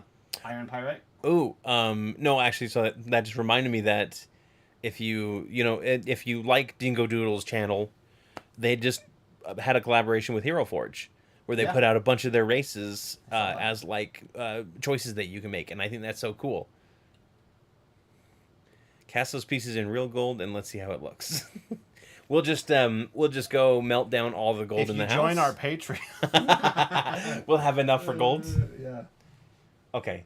We got a bunch of people cheering for the lighter gold if they can't have silver. So okay, all right, the lighter gold, sure. Yep, at least our Twitch user or Twitch watchers. Yeah, $100 so we can afford gold on our Patreon. So I can paint all the figures and stuff, and then electroplate them gold. Mm-hmm. What would be the ultimate Tales of Aneria flex for you as a channel? Something that we make or design, and it doesn't have to be something that we sell. It could be something that we a statue that we create or something like that. What would be the ultimate thing that you would love to see done in Tales of Aneria? I like the idea of having a statue of each of the Wayward Watch, but all of them on the same statue, big base, all standing in fighting poses, like they're all back to back fighting something or fighting some big dragon or something. Yeah. You know what it would be for me? What? Tales of Aneria, the theme park. Well, yeah, okay. I mean, if we're going that high. Yeah, I said the ultimate flex. I didn't say a flex. Hollow Bend Sanctum is a land that you can go to and you can talk to Glitterbug. Full Disney animatronic style. Virtual reality world that is all Tales of Aneria. Yep. That everyone can go and join. Tales of Aneria, the MMO. Yeah. The VR MMO, yes. Yes. It actually was a little bit darker on the... Yes, I love it. I love it. I love it. I love it. I don't care if anybody else likes it. I love it. So what do you think of that technique? Pretty cool, huh? So you can just paint on silver and then... Yeah, I think it looks really good. Yeah, and then, like I said, you can take Fire Slayer flesh. Which... Don't break the world to make your Aneria theme park. I must shatter the world. The biggest flex is to break the planet. Yep. All in the name of commit atrocities. That's the biggest flex for Tales of Aneria. Yeah, because look what Fire Slayer flesh looks like when you cover silver with it. I mean, it looks like bronze or copper. Oh yeah, that definitely is very almost rusty looking a little bit too. Like that's good. Very copper. This is my villain origin story. But I think we should wrap it up. Yeah, that's a good place to stop. He's gonna have white everything and then one gold shoulder. Got a couple more minutes here to remind you that we will be coming out with an episode on Wednesday, July 5th. And you should all catch up, and you do not want to miss it. You do not want to miss this episode. Like I said, is spicy. Is very spicy. And don't forget to join our Patreon if you want to see that episode early. Mm-hmm.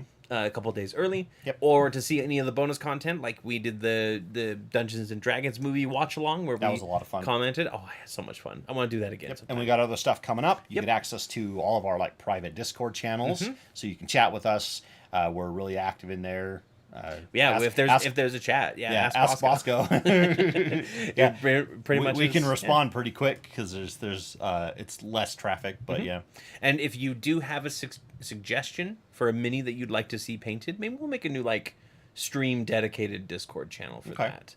Yeah, and you can post your suggestions there. Again, we're looking for large size creatures and larger, so that's not too small because those are hard to see on camera. But so we got plenty that we need to make though, and then don't forget to do all the usual things like comment, subscribe on the video once it's posted, so that people can see it. Go check out our other videos if you haven't caught up yet, and I think that's it. We'll be back next Friday with Preston, or Friday or Saturday, depending on when he decides to do it. I don't know what he's going to do. I don't know either. He's been playing a lot of Diablo 4 lately, so it might be another stream of that, but I'll see if I can wrangle him into an art stream. But who knows? Yeah. Ooh, some blood and gore. I think I'll do some blood and gore on the big cleaver axe. Yeah. Do here. Tip of the hook. Some splatter on the edge. I think the hook I'll probably leave pretty normal. Okay. But I think this cleaver will have some blood splatter, and then I think I'll even do some of the glue trick. Yeah. Where you take some of the glue, and you mix it with red, and you get gory, stringy. Ooh, it's the same thing I made the saliva stuff with, but you can mix it with red and make it gory. Nice. Well, thanks everybody. I hope you all have a good night, and we'll see you next time. All right. Have a good night. Bye. I have to end the stream. Yes, you do.